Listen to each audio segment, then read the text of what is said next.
We welcome you all. என் பேர் Priya Jemima, the founder of Geo India Foundation. நிறைய பேர் கேட்டாங்க ஜியோ இந்தியா ஃபவுண்டேஷன் எப்படி உருவானுச்சு அப்படின்ட்டு. நான் எல்லாருமே எனக்குமே புதுசு தான். ஸோ நான் அதை இங்கே ஷேர் பண்ணணுன்னு ஆசைப்பட்றேன். ஆக்சுவலி நான் இதை ஒரு பேஷனாக தான் பண்ணிகிட்டு இருக்கேன். எனக்கு வந்து நான் ஒரு 3 இயர்ஸ் இருக்கும் போதே என்னோடய அம்மா அப்பா இறந்துட்டாங்க. நான் ஒரு ஹாஸ்டலில் படித்தேன், ஒரு கிறிஸ்டியன் ஹாஸ்டல். அங்கே வந்து எனக்கு யார் ஸ்பான்சர்னு இன்ன வரைக்கும் எனக்கு தெரியாது, உண்மையிலே சொல்கிறேன். ஸோ எனக்கு தெரியும் ஃபாரினில் இருக்காங்கன்னு தெரியும், பட் எப்படி வருது ஏது வருது எதுவுமே எனக்கு தெரியாது. ஸோ நான் 12th வரைக்கும் கம்ப்ளீட் பண்ணேன். தென் ஐ ஹேட் மை டிப்ளமோ. அதுக்கப்புறமா நான் ஹாஸ்டலை விட்டு வெளியில் வரும்போது they gave me a job. ஏன்னா நான் ஹாஸ்டலில் வந்து ஃபஸ்ட்டு ரேங்க் ஹோல்டர். எனக்கு ஹாஸ்டலில் வந்து ஒரு கம்யூனிட்டி காலேஜில் ஒரு ஜாப் கொடுத்தாரு. ஸோ அப்படி இது பண்ணும்போது எனக்கு அடுத்தது படிக்கணும்னு ஆசை. ஒரு காலேஜில் போய் நான் அட்மிஷன் கேட்குறேன். யார் கார்டியன், யார் பேரண்ட்ஸ் கேட்டாங்க. பேரண்ட்ஸ் கார்டியன் யார்? அப்போ வந்து என்னோடய ரிலேட்டிவ்ஸ் இப்போ நிறைய பேர் இருக்கார். அந்த time they are not supporting me. இப்போ கார்டியன் சைன் பண்ணுறதுக்கு கூட எனக்கு ஆள் இல்லை. அப்போது எனக்கு ரொம்ப கஷ்டமாக இருந்துச்சு. காலேஜ் வாசல்லே நிற்கிறேன், எனக்கு எப்படியாவது படிக்கணும் அப்படின்ட்டு. அப்போ அங்கே வந்து சப்போர்ட் பண்ணாங்க. எனக்கு ரொம்ப சந்தோஷமாக இருந்தது. That's how I completed my graduation and every thing. So அதுக்கப்புறம் நான் வேலைக்கு போகும்போது நான் எவ்ரி இயர் என்னோடய பர்த்டேக்கும் சரி மற்ற டைம்லேயும் சரி எனக்கு மனசில் ஒரு எண்ணம், எனக்கு வளர்த்தவங்க எப்படி சொல்லி கொடுத்தாங்கன்னா, இன்றைக்கி நம்ம கிடைக்கிறத நம்மளுக்கு கையில் இருக்கும்போது திருப்பி செய்யணும் அப்படின்றது. அது வந்து என் மனசில் ஒரு அழியாத வடுன்னு கூட சொல்லலாம். அதுதான் நான் அப்படி 1 by 1 ஸ்டார்ட் பண்ண ஆரம்பித்தோம். அதுக்கப்புறம் ஒரு ஈவெண்ட் மேனேஜ்மெண்ட் கம்பெனி ஆரம்பித்து இன்னும் கொஞ்சம் பெரிய லெவல்லலாம் பண்ண ஆரம்பித்தோம். அப்போது எனக்கு ஐ ஃபேஸ் லாட் ஆஃப் ஸ்ட்ரகிள். அப்போ ஒரு நாள் என்னோடய ஆடிட்டர் சந்தோஷ் சார் கிட்ட டிஸ்கஸ் பண்ணேன். சார் இப்படி இருக்கே, இது எப்படி பெரிய லெவலில் பண்ணலாம்? நான் ஒருத்தர் 2 பேருக்கு பண்ணுறேன், I getting lot of request. இதை எப்படி நான் பண்ண முடியும்? அப்போ சொன்னால், நீ வந்து சின்னதாக பண்ணணும்னு நினைக்கிறியா பெருசாக பண்ணணும்னு நினைக்கிறியா? இந்த ஒரு வார்த்தையை என்கிட்ட கேட்டார். சார் நான் ரொம்ப பெருசாக பண்ணேன். அப்போ நான் சின்ன பொண்ணு தான். அவர் இப்போ இன்றைக்கி சொல்வார், நீ இவ்வளோ பெருசாக பண்ணுவேன் நான் எதிர்பார்க்கல பிரியா அப்படின்னுட்டு. பெருசாக பண்ணணுன்னா யூ ஹாவ் டு ஃபார்ம் ஒரு ஆர்கனைசேஷன் ஃபார்ம் பண்ணணும். அது எப்படி உண்மையாக என்ஜிஓனா என்னென்னு எனக்கு சத்தியமாக தெரியாது. என்ன தான் படிச்சுலாம் இருந்தாலும் அவங்க தான் எனக்கு ஃபுல்லாக கூட இருந்து எல்லாமே ஃபார்ம் பண்ணுறதுக்கு சப்போர்ட் பண்ணாங்க. அதுலேருந்து இப்போ நாங்கள் ஸ்டார்டிங்கில் சின்னதாக தான் செஞ்சுட்டு இருந்தோம். கோவிட் டைமில் நான் ஃபர்ஸ்ட் வந்து இன்னும் நிறைய பேர் கோவிட் டைமில் நிறைய பேர் சாப்பிட கஷ்டப்படுறாங்கன்னு சொல்லிட்டு நிறைய பேருக்கு பண்ணுவோம். ஸோ அதுக்கு முன்னாடி நாங்கள் ஸ்கூல் வால் பெயிண்ட் பண்ணியிருக்கோம். இந்த வரதா புயல் அப்போ வந்து ஃபுல்லாக மரத்தை எல்லாம் ரிமூவ் பண்ணி மரம் திருப்பியும் நட்டு, எங்கள் பேர் சொல்கிற மரம் நிறைய இருக்குது. மெயினாக இந்த லிட்டில் ஃப்ளவர் ஸ்கூலில், அந்த டெஃப் அண்ட் டம் ஸ்கூலில் வந்து ஃபுல் அண்ட் ஃபுல் ஒரு 10,000 tons வந்து நாங்கள் ரிமூவ் பண்ணி திருப்பியும் 1000 மரத்துக்கிட்ட நட்டோம். ஸோ இந்த மாதிரி நிறைய விஷயங்கள் அப்படி சின்னதாக ஆரம்பித்தது தான். என்னோடய initial supporter Arun sir, Kuzhandaivelu sir. So green ரிலேட்டடாக அவர் எனக்கு நிறைய சப்போர்ட் பண்ணியிருக்காரு. அப்படி ஸ்டார்ட் பண்ணது தான். கோவிட் டைமில் நாங்கள் சின்னதாக வந்து ரைஸ் பேக்ஸ் கொடுக்க அந்த மாதிரி பண்ணும்போது ஐ ஹியர்ட் இந்த மாதிரி வந்து செங்கல்பேட் பக்கத்தில் நிறைய ட்ரைப்ஸ் இருக்காங்க, அவங்க ரொம்ப சாப்பாட்டுக்கே வழி இல்லாமல் இருக்காங்க அப்படின்னு நான் கேள்விப்பட்டேன். அது வந்து நான் என்ன சொன்னேன், நம்ம ஊரில் கூட தான் எல்லாம் கஷ்டப்படுறாங்க, இங்கே பக்கத்தில் இல்லையா? So I keep on telling reasons. எனக்கு அங்கே போகணுன்னு இஷ்டமே கிடையாது. பட் வந்து காட் ஏதோ வகையில் எங்களை குறிச்சிருக்காருன்னு நான் நினைக்கிறேன். ஸோ ஓகேன்னு சொல்லி நான் போகலாம், சும்மா போகக்கூடாது.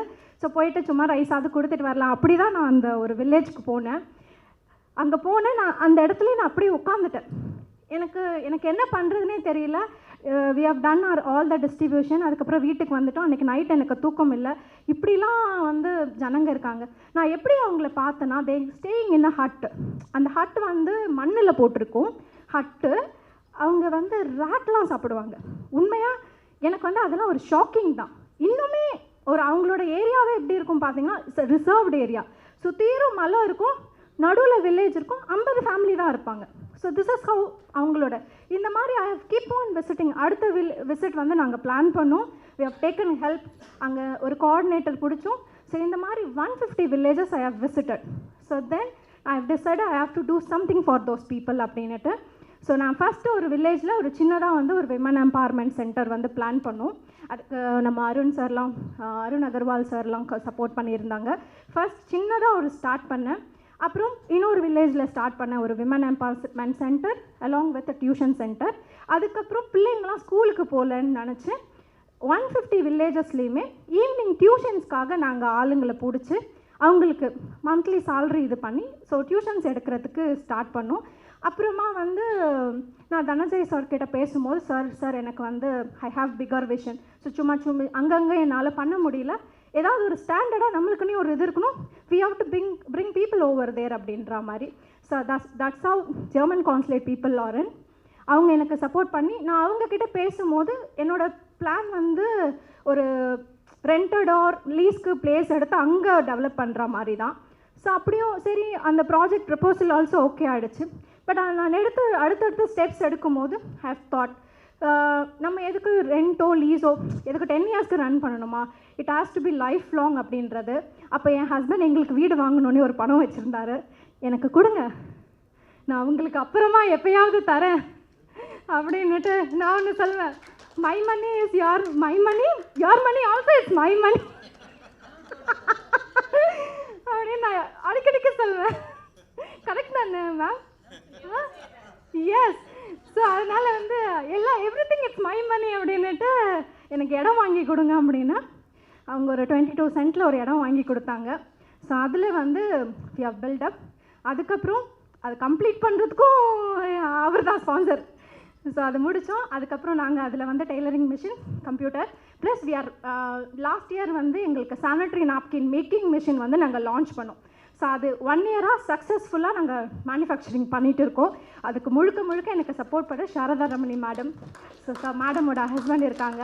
ஸோ அவங்க எனக்கு மேக்கிங் மிஷினுக்கு ஃபுல்லாக ஹெல்ப் பண்ணாங்க. இப்போ நல்லா அது சக்ஸஸ்ஃபுல்லாக ரன் ஆகிட்டுருக்கு. ஸோ நெக்ஸ்ட் ப்ராஜெக்ட் இப்போ நிறைய லேடிஸ் வர ஆரம்பிச்சுட்டாங்க. எங்களுக்கு வந்து மெஷின் ஷார்ட்டேஜ், ஒரு 50 லேடிஸ் வராங்கன்னா மெஷினே பத்தவே இல்லை. ஒரு 4 மிஷின் 5 மிஷின் வச்சுட்டு எனக்கு என்ன பண்ணுறதுன்னு தெரியல. இந்த ஈவெண்ட்டில் ஏதாவது பண்ணலான்னு சார் கிட்ட டிஸ்கஸ் பண்ணேன். சார் ஓகே ஐல் டாக் அப்படின்னாரு.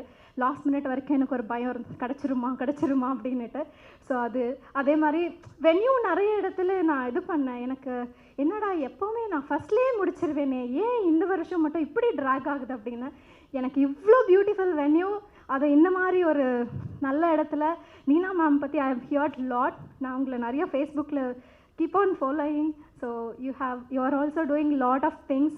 எங்களுக்கு நீங்கள் சப்போர்ட் பண்ணதுக்கு ரொம்ப தேங்க்ஸ். இந்த வருஷத்தில் எங்களுக்கு வந்து 34 மகளிர் குழு இருக்காங்க. மொத்தம் 4500 tribal women, SC ST both communities இருக்காங்க. இவங்களுக்கு என்னால் இன்னும் நிறைய வேலை வாய்ப்புகள் உருவாக்குறதுக்கு நாங்கள் ready. So we have a people support. And then எனக்கு எல்லா சப்போர்ட் இருக்குது, பட் ஃபினான்ஷியலாக வி ஆர் லாகிங்.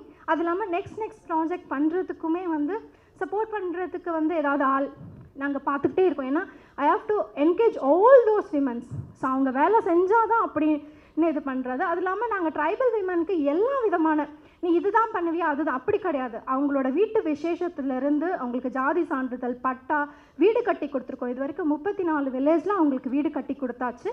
கவர்மெண்ட்டில் இப்போ இந்த 3 lakhs அது நாங்கள் வி ஆர் யூட்டிலைசிங் கவர்மெண்ட்டோட ஸ்கீமும். ஸோ கலெக்டர் ஆஃபீஸில் ஒரு நாள் ஃபுல்லாக நிற்கணுன்னா கூட நான் நிற்க ரெடியாக தான் இருக்கேன், நின்றுட்டு தான் இருக்கேன். So we have a team. So ஜாதி சர்டிஃபிகேட் எடுக்கிறதுலேருந்து ஒரு சின்ன ஜாதி சர்டிஃபிகேட் நான் போய் கோர்ட்டில் போய் கை கட்டி நிற்கணும். அப்போ தான் எங்களுக்கு வி வில் கெட் ஜாதி certificate for those people. So அந்த மாதிரி ஒவ்வொரு இனிஷியேட்டிவுமே எங்கள் சைடில் நாங்கள் எடுத்துகிட்டே இருக்கிறோம். ஸோ நீங்கள் எல்லோருமே எங்களோட இனிஷியேட்டிவில் ஜாயின் பண்ணுங்கள். Will welcome you all.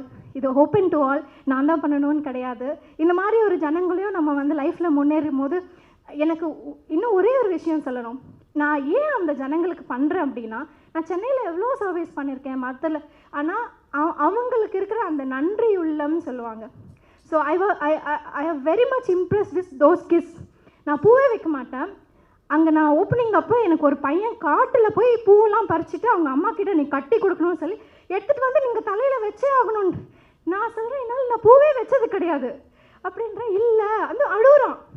So எனக்கு வந்து அதெல்லாம் வந்து they are showing love. So அது நான் அக்செப்ட் பண்ணேன். ஸோ அந்த மாதிரி அவங்க வந்து அவ்வளோ அன்பாக இருக்கிறதுனால மட்டும்தான் அவங்களுக்காக செய்கிறேன். வணக்கம், இனிய மகளிர் தின நல்வாழ்த்துக்கள். ஜியோ இந்தியா ஃபவுண்டேஷன் பிரியா மேத்துக்கு நான் ரொம்ப நன்றி சொல்லிக்கிறேன். ஏன்னா எங்கேயோ ஒரு மூலையில் கிடந்த எண்ணெய் இங்கே கொண்டு வந்து நிறுத்திருக்காங்க. அதனால் அவங்களுக்கு நம்ம ஒரு நல்ல கைத்தட்டலை கொடுக்கலான்னு நினைக்கிறேன். இன்னொரு விஷயம் பார்த்தீங்கன்னா, இந்த மார்ச் மாதம் வந்ததுலேருந்து நான் வாங்குறது இது 3வது அவார்டு. ஏன்னா அடித்தட்டு மக்கள் நம்ம தமிழ்நாட்டில் பார்த்தீங்கன்னா பழங்குடியினரில் 37 இனக்குழுக்கள் இருக்காங்க. அதில் 11 மாவட்டங்களில் இருளர் மக்கள் தான் பெருவாரியாக இருக்கிறாங்க.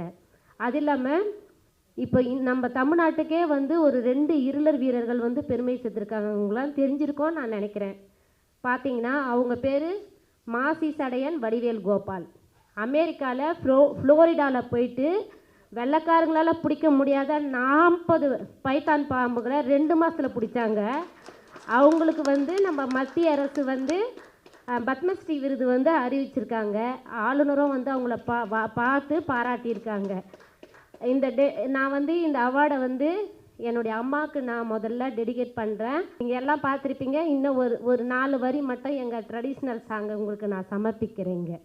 கற்பூரம் இல்லாமல் கிளம்பாது சாமி, கற்பூரம் இல்லாமல் கிளம்பாது சாமி, ஒரு நாளும் திருநாளா ஊராரு சொகந்தானா, ஒரு நாளும் திருநாளா ஊராரு சொகந்தானா, முழங்காலு தண்ணிலே அம்மா விளையாடும் கரையிலே, முழங்காலு தண்ணிலே அம்மா விளையாடும் கரையிலே, அலையே என் சிலையே நீ வாமாய முன்னால, அலையே என் சிலையே நீ வாமாய முன்னால. நன்றி மேடம். இங்கே பேசினவங்க எல்லாருமே ரொம்ப நிறைய நல்ல நல்ல விஷயங்கள் எல்லாம் நான் தெரிஞ்சுக்கிட்டேன். சினிமா மட்டும் அதுதான் என் உலகம், அதுக்குள்ளாரையே எல்லாம்.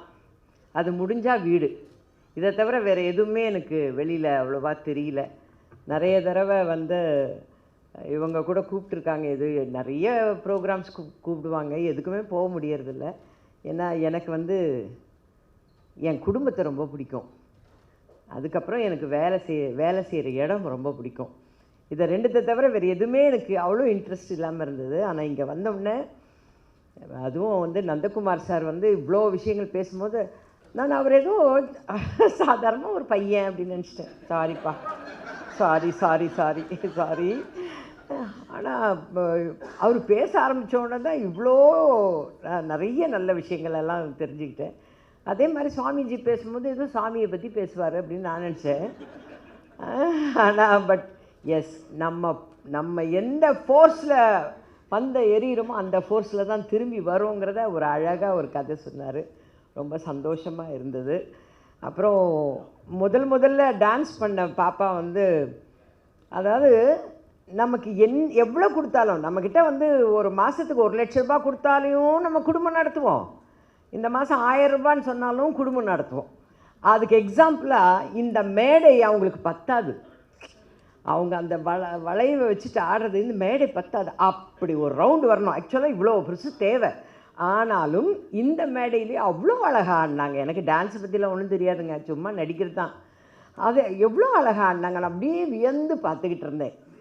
அதுக்கு அடுத்து நம்ம பிரியா பேசும்போது எனக்கு அப்படியே ரொம்ப கஷ்டமாக இருந்தது. இந்த சின்ன வயசில் அதுக்கு தான் கடவுள் அவங்கள உருவாக்கி வச்சுருக்காரு. அது வந்து நான் தப்பாக சொல்கிறேன்னு நினச்சிக்காத கண்ணு. அதாவது அப்பா, அம்மா, அண்ணன், தம்பி, தங்கச்சி அப்படியெல்லாம் இருந்திருந்தா அந்த கிராமத்தெல்லாம் யார் போய் பார்க்குறது?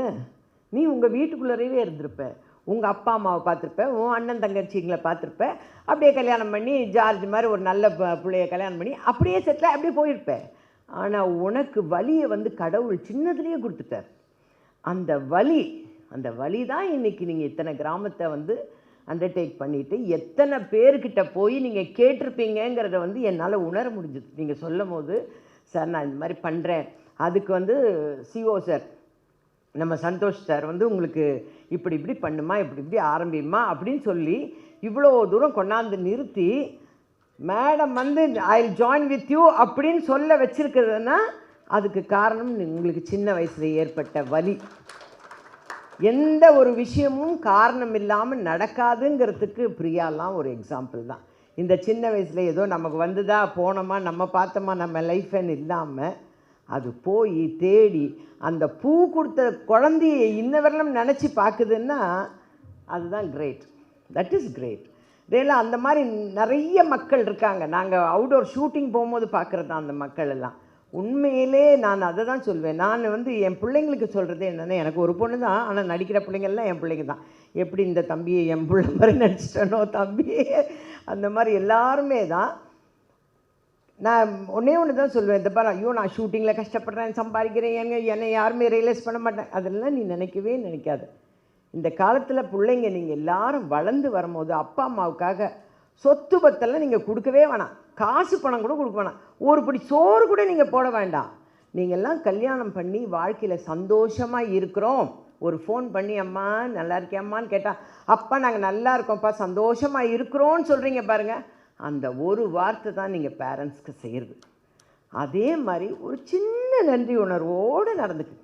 அப்பா அம்மா கிட்ட சின்ன நன்றி உணர்வு, ரொம்ப பெருசாலாம் எதிர்பார்க்கல, அப்பா அம்மா தான் அவங்க வளர்த்தனால தான் நம்ம இப்படி இருக்கிறோம் அப்படிங்கிற நன்றி உணர்வோடு இருக்குது. அதே தான் நான் இந்த பேரண்ட்ஸ்க்கும் சொல்கிறேன்.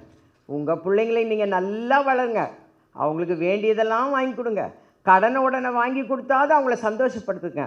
ஆனால் இருக்கிறது எல்லாத்தையும் அதுங்க கிட்ட கொடுத்துட்டு நாளைக்கு 5க்கும் 10க்கும் அதுங்கக்கிட்ட போய் கையேந்தாதீங்க.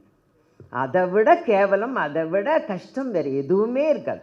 உங்களுக்குன்னு கடைசி வரைக்கும் எதையாவது வச்சுக்கோங்க. 4 காசு உங்ககிட்ட இருந்தால் தான் நீங்கள் குடிக்கிற கஞ்சை மனசார மரியாதையோடு குடிக்க முடியும். Happy women's day to all the wonderful women. And இங்கே வந்திருக்கிற எல்லாருக்கும் என்னுடைய வணக்கம். ரொம்ப ரொம்ப ஸ்பெஷலான ஒரு மூமெண்ட். ஏன்னா அனோரா ஆர்ட் ஸ்டுடியோட டைரக்டர் அப்படின்னு சொல்லிட்டு சொன்னாங்க. நான் ஆக்சுவலி என்னோட பிராண்டை ஆரம்பித்து 1 மந்த்து தான் ஆகுது. அதுக்குள்ளே ஒரு அவார்டெல்லாம் கொடுத்துருக்காங்க. இன்னும் நிறைய விஷயங்கள் சாதிச்சு இதே மாதிரி ஒரு நல்ல ஒரு நாளில் இன்னொரு அவார்டு வாங்கணும் அப்படின்றது தான் நான் நினைக்கிறேன். அனோரா பற்றி ஃபஸ்ட்டு சொல்கிறேன். என்னை பற்றி உங்களுக்கு எல்லாருக்கும் தெரியும். 10 இயர்ஸாக சினிமா இண்டஸ்ட்ரியில் இருக்கேன். 32 மூவிஸ் பண்ணியிருக்கேன். தமிழ், மலையாளம், கன்னடா 3 லாங்குவேஜஸ்லாம் பண்ணியிருக்கோம். இப்போது என்னோடய புது ட்ரீம் அப்படின்றது தான் அனோரா ஆர்ட் ஸ்டுடியோ. இது ஆக்சுவலி முழுக்க முழுக்க பெண்களுக்கான ஒரு விஷயம்தான். அப்படி தான் ஆரம்பிச்சிருக்கோம். ஒரு டிசைனர் ரெண்டல் பொட்டிக்குன்னு சொல்கிறத விட எனக்கு ஆர்ட் ஸ்டுடியோன்னு சொல்கிறது தான் பிடிக்கும். உங்களுக்கு எல்லாருக்கும் ஈஸியாக கன்வே ஆகிறதுக்காக தான் பொட்டிக்குன்னு சொன்னேன். மேக்கப் பண்ணுறதுக்கு மேக்கப் எக்யூப்மெண்ட்ஸ், கேமரா எக்யூப்மெண்ட்ஸ் இருக்குது, ஃபோட்டோகிராஃபி எடுக்கிறதுக்கு ஒரு ஃபோட்டோகிராஃபி ஸ்பேஸ், அண்ட் மெயினாக ரெண்டலுக்கு ட்ரெஸ் அவைலபிளாக இருக்கும். அதுக்கு மேட்சிங்காக ஜுவல்ஸும் ரெண்டலுக்கு அவைலபிளாக இருக்கும்.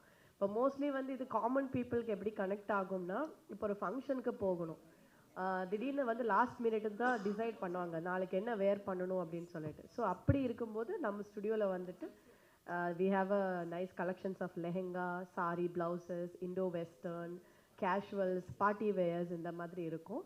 ஸோ இதுலேருந்து ஒரு நல்ல ஒரு ட்ரெஸ்ஸு செலக்ட் பண்ணிவிட்டு அதுக்கு மேட்சிங்காக ஆர்னமெண்ட்ஸும் அங்கேருந்தே செலக்ட் பண்ணிக்கலாம். அண்ட் டக்குன்னு நமக்கு ரெடி ஆகுறதுக்கு நம்ம கையில் நம்ம ப்ரிப்பேர் இருக்க மாட்டாங்க. இல்லை ஒரு சலூனில் ஏதாவது போவாங்க.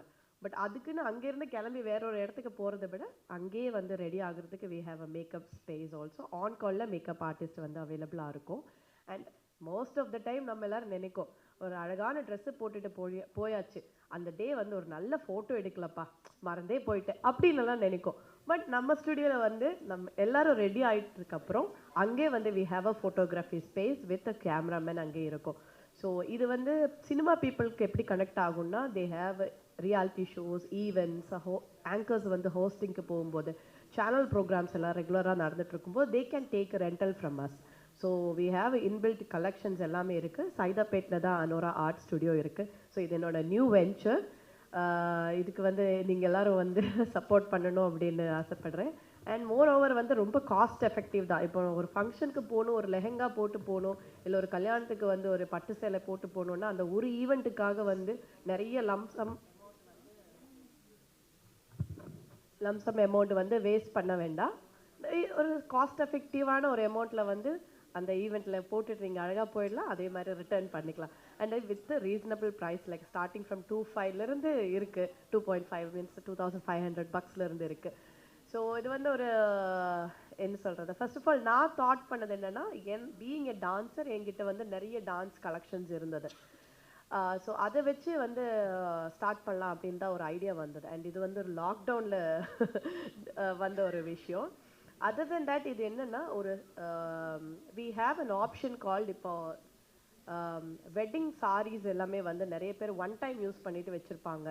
அண்ட் நிறைய காஸ்ட்லியான ட்ரெஸ்ஸஸ் வச்சுருப்பாங்க. அது எல்லாமே வந்து கிவ் அவே மாதிரி நாங்கள் கலெக்ட் பண்ணிட்டு இப்போ ஒரு சாரீ வந்து ஒரு சுடிதாராக மாற்றலாம், ஒரு சாரீ வந்து ஒரு லெஹங்காவாக மாற்றலாம், சாரீ வந்து ஒரு இண்டோ வெஸ்டர்ன் ட்ரெஸ்ஸாக மாற்றலாம், சாரீ வந்து ஒரு பாவாடை தாவணியாக மாற்றலாம். ஸோ இந்த மாதிரி any old dresses which is less யூஸ்டாக இருக்கிறது வந்து எங்கள் ஸ்டுடியோவில் வந்து நீங்கள் கிவ் அவே மாதிரி கொடுத்துட்டிங்கன்னா நாங்கள் அது வந்து ஒரு புது அவுட்ஃபிட்டாக மேக் பண்ணி அது வந்து எங்கள் ஸ்டுடியோவில் ரெண்டலுக்கு பண்ணுவோம். இது வந்து ஒரு சோஷியல் சர்வீஸ் மாதிரி.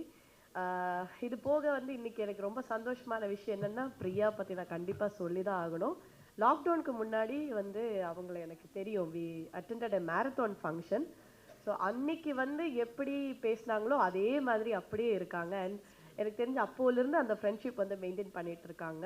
இன்னைக்கு வந்து இங்கே எனக்கு வந்து ஒரு ஸ்பெஷல் கெஸ்ட்டாக கூப்பிட்டு அழைச்சி ஒரு அவார்டு கொடுத்ததில் ரொம்ப ரொம்ப நன்றி. ஃபார் ஜியோ இந்தியா ஃபவுண்டேஷனுக்கும் பிரியாவுக்கும் ரொம்ப ரொம்ப நன்றி. Thank you so much.